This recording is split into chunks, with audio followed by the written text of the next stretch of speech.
함께 나누실 하나님의 말씀은 여호수아 10장 1절에서 15절까지 말씀입니다. 오늘은 기브온을 구한 여호수아라는 제목으로 함께 말씀의 은혜를 나누겠습니다. 지난 시간에는 기브온 족속들이 이스라엘을 속여 화친을 맺게 되었지만 이스라엘 입장에서는 그들에게 속은 것뿐만 아니라 하나님 앞에서도 실수를 범하는 결과를 초래했습니다.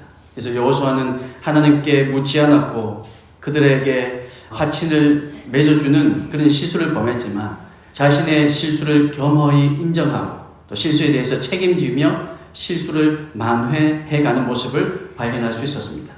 그리고 그 기브온을 용서하고 포용하면서 하나님의 말씀이 합력하여 선을 이루어가는 것, 그것을 우리가 목도하였고 우리가 온전히 하나님을 신뢰해야 하고 또한 하나님도 우리를 신뢰할 수 있도록 우리 삶을 온전히 하나님 나라 위해 살아가야 하겠다라는 내용을 기억이 안 나시겠지만 제가 분명히 말씀을 드렸습니다. 하나님께서는 하나님의 주권적인 뜻을 쫓아서 우리가 사는 이 세상의 역사를 만들어 가십니다. 여러분 그렇게 믿으십니까? 우리의 뜻대로가 아니라 하나님의 뜻대로 만들어 가십니다. 성경 기록은 이런 하나님 나라의 역사적 과정을 우리에게 보여주고 있는 거죠. 하나님 나라가 하나님의 주권적인 역사로 이루어져 가는데 그러면 어떤 원리로 어떻게 이루어져 가는가 하는 것을 성경을 통해서 우리에게 말씀해 주고 있는 것입니다. 드러난 하나님 나라는 사람들에게 줄곧 그 하나님의 나라에 대해서 응답하기를 요청합니다. 하나님 나라가 이렇게 우리에게 말씀하고 있고 하나님의 말씀이 이렇게 선포되고 있을 때 우리에게 어떻게 응답할 것인가를 요구하고 있다는 거죠.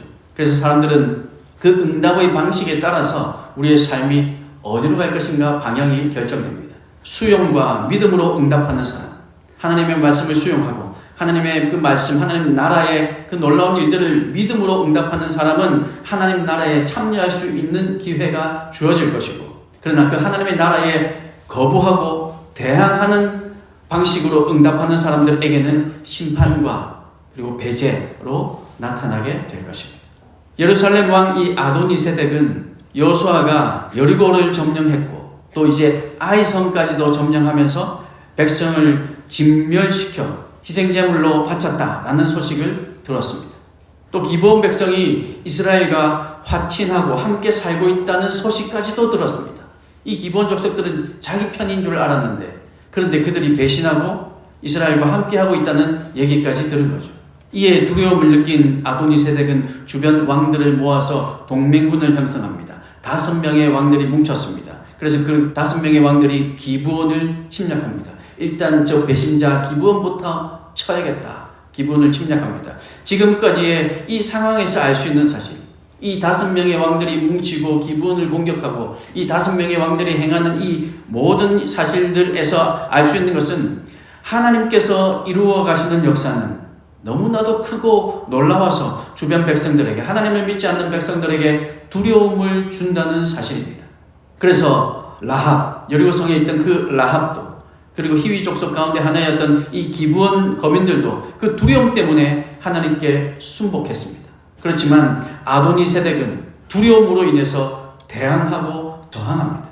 제가 서두에 말씀드린 것처럼 어떤 이들은 순복했지만 어떤 이들은 저항하고 대항하고 있는 거죠. 하나님 나라는 이렇게 하나님 나라가 가진 능력과 힘 때문에 세상에 있어서 두려움이 되고 또 이 두려움 때문에 세상이 반응하게 하는 것이 하나님 나라, 그 하나님 나라의 본질이 아닐까 생각이 듭니다. 세상이 우리를 통해 드러난 하나님 나라 소식에 두려워할 수 있도록 저와 여러분의 삶을 통해서 세상도 두려워할 수 있도록 우리는 복음을 따라서 의연하게 오늘도 복음을 쫓아서 하나님의 말씀대로 살아가야 할 것입니다. 그러면 그 두려움 때문에 구원받는 사람이 날마다 더하게 되어질 것입니다. 그 두려움 때문에 하나님을 찾는 이들이 생겨나게 될 것입니다. 물론 때로는 그 두려움 때문에 하나님을 대적하는 이들도 생기겠죠. 그러나 그 대적하는 이들이 그 대적으로 인해서 망해가는 것도 그 또한 믿지 않는 사람들이 보게 될 것입니다. 사랑하는 성도 여러분, 하나님은 가장 쉽게 사랑이라는 단어로 표현합니다. 우리 하나님은 사랑이십니다. 믿으십니까? 그러나 그 하나님의 속성은 이 사랑만으로는 다 표현할 수 없습니다. 제가 이제 찬양인도 할 때 늘 이 하나님의 사랑을 계속해서 멘트를 하면서 그 사랑에 대한 가사를 한동안 저도 모르게 많이 그렇게 찬양 인도를 했나 봐요. 누군가 저에게 찾아와서 얘기를 하더라고요. 왜 사랑의 하나님만 얘기하느냐? 다른 모습의 하나님도 얼마나 많이 있는데 왜 사랑의 하나님만 얘기하느냐? 그렇게 얘기를 하더라고요. 그래서 제 속으로 그랬죠. 그럼 네가 해라. 그런 마음이 있었지만 그러지는 않고 그렇구나. 다른 모습의 하나님도 분명히 있는데 제가 순간적으로 제가 제 속에 임재해 계시는 그 사랑의 하나님만 너무 강조했구나. 그런 생각을 하기도 했습니다. 하나님의 속성은 사랑만으로는 다 표현할 수 없죠. 오히려 어떤 때에는 우리에게 두려움을 느끼게 하기도 합니다. 지금 가나안 족속들에게 있어서 하나님은 두려움의 대상입니다. 왜냐하면 하나님께서는 가나안 족속을 포로로 삼아라 이 정도로 말씀하지 않으셨습니다. 노예로 삼으라고도 하지 않으시고 냉정하고 잔인하게 진멸하라 라고 말씀하셨습니다. 물론 그 이유는 가나안에서 벌어졌던 그 죄악들이 극에 달했기 때문에, 그래서 자신들의 죄 때문이기는 했지만 그러나 하나님께서는 단호하게 진멸하라 말씀하셨죠. 하지만 자신들의 죄는 보지 못하고 그저 하나님이라는 신이 모두를 죽이려고 했다라는 이 사실만 알게 된 이 가나안 족속들은 하나님은 두렵고 무서운 신이다 그렇게 여길 수밖에 없었던 겁니다. 그런데 이런 하나님에 대한 반응은 두 가지로 나타났던 거죠. 본문에 나오는 기브온 족속들과 여호수아의 이 정탐꾼을 숨겨주었던 라합처럼 하나님을 두려워함으로 하나님께 순복하고 구원의 은혜를 경험하는 이들이 있었습니다. 그러나 어떤 이들은 오늘 본문에 나오는 것처럼 너무나도 두려운 나머지 대항하려고 합니다. 맞서 싸우려고 합니다. 도저히 상대가 되지 않는 전쟁임에도 그들의 선택은 우리가 보기에 안타깝게 느껴질 만큼 어리석은 선택을 했습니다. 그리고 그 결과는 죽음뿐이었습니다. 사랑하는 성도 여러분, 하나님의 존재가 느껴질 때 우리의 반응은 어떠했습니까?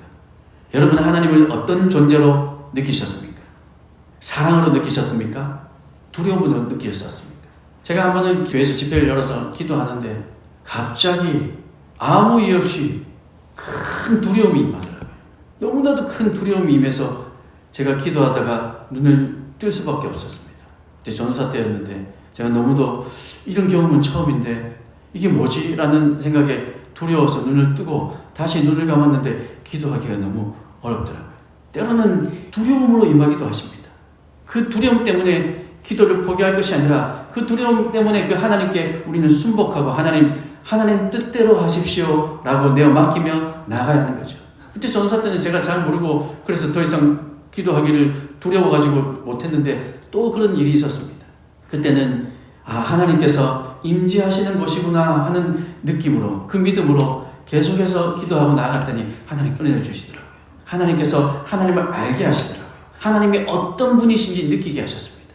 때로는 우리에게 두려움으로 임하기도 하시고 때로는 우리에게 사랑으로 임하기도 하시지만 그러나 여러분 삶 가운데 우리 하나님은 어떠한 존재로 느껴집니까? 우리의 삶 가운데 임재하시는 하나님은 어떠한 하나님이신가? 여러분 우리의 삶을 돌아보면서 때로는 우리 하나님이 두렵게 느껴진다 할지라도 그 하나님 앞에 순복하며 우리의 삶을 내어 맡기시기 바랍니다. 그러면 하나님께서 하나님 되심을 우리에게 알게 하십니다.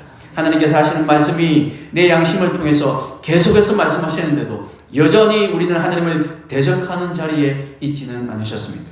인간의 눈으로 보기에는 비참하고 치사해 보이지만 라합과 이 기브온 족속들은 올바른 결정을 내린 것입니다. 그들은 하나님의 존재를 인정하고 목숨 걸고 하나님 편에 서기로 결정합니다. 이 기브온 족속들이 5 왕들이 자기들을 향해서 공격할 것이다 아마 어쩌면 예상했을 겁니다. 그럼에도 불구하고 그들은 하나님 편에 서기로 결정한 것이죠. 그래서 그들은 하나님의 은혜를 경험하게 되었습니다.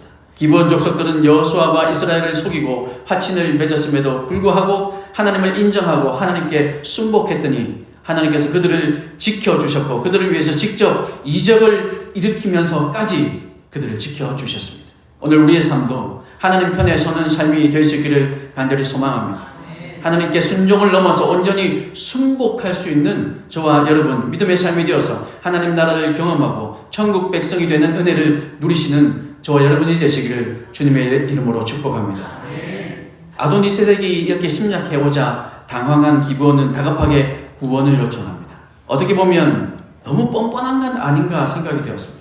속인 것도 부족해서 이제는 전쟁의 소용돌이에 함께 들어가자 그러면서 이스라엘에게 구원을 요청합니다. 죽여 마땅하지만 하나님의 이름에 먹칠하지 않기 위해서 살려주었고 노예로 삼았는데 이제는 자신들이 죽게 되었으니 우리 좀 살려주십시오 라고까지 하는 겁니다. 물에서 건져 주었더니 보따리 내놔라는 것과 다를 바 없는 모양입니다. 그런데 사실 이런 뻔뻔함과 간절함이 그들을 살렸습니다.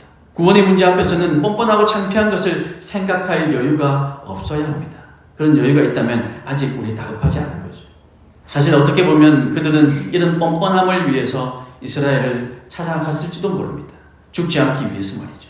우리는 어쩌면 기본 족속들과 같은 입장에 있을 때도 있습니다. 그렇지만 창피해서 혹은 염치가 없어서 구원을 요청하는 그 손길 내밀기를 주저해서는 안 될 것입니다. 창피해서는 안 될 것입니다. 아무리 옆에서 누가 손가락질해도 하나님의 구원을 향해서라면 우리의 모든 것을 내려놓고 우리의 모든 것을 포기하고 하나님을 향해 우리가 도움의 손길을 구해야 할 것입니다. 그것이 오늘 우리에게는 감사의 모습이 아닐까 생각됩니다.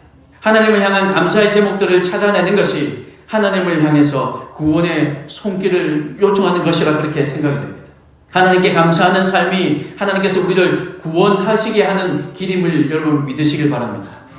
여호수아는 정예 부대를 포함한 전군을 이끌고 길갈로부터 진군에 올라갑니다. 동족도 아니었고 거짓으로 속인 자들이었습니다. 이스라엘을 위해서 나무를 패고 물을 깃는 종에 불과했지만 하나님의 언약 안에 들어온 백성들을 위해서 백성이었기에 여호수아는 최선을 다해서 전투에 임합니다.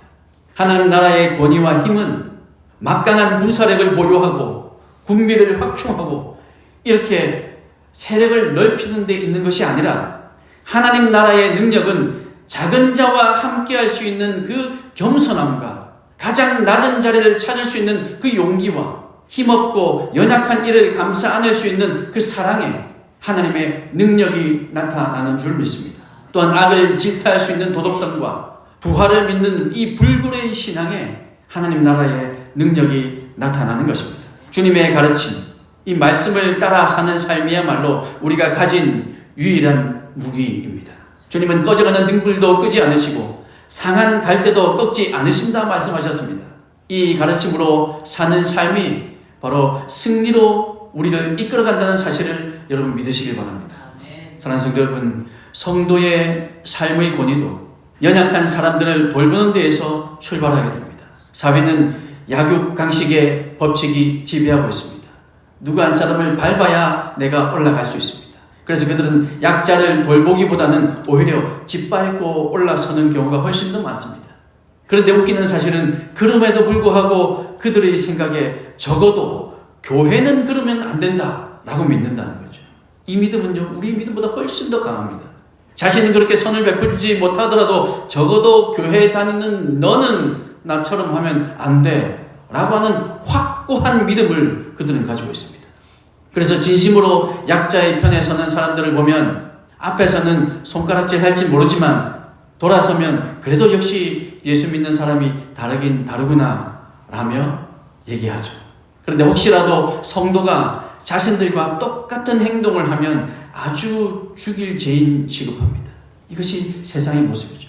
그러므로 성도의 삶, 예수 그리스도의 제자로서의 삶은 희생하고 섬기는 데에서 능력이 나타난다는 사실을 여러분 믿으시길 바랍니다. 어려운 이웃을 돕고 연약한 사람들을 위해서 희생하고 나의 시간과 물질들을 희생하면서 주님의 이름으로 섬길 때 바로 우리의 권위를 주님께서 세워주시고 이스라엘이 전쟁에 개입하셨던 것처럼 우리의 삶에도 하나님께서 일일이 간섭하시고 인도하신다는 사실을 여러분 믿으시길 바랍니다.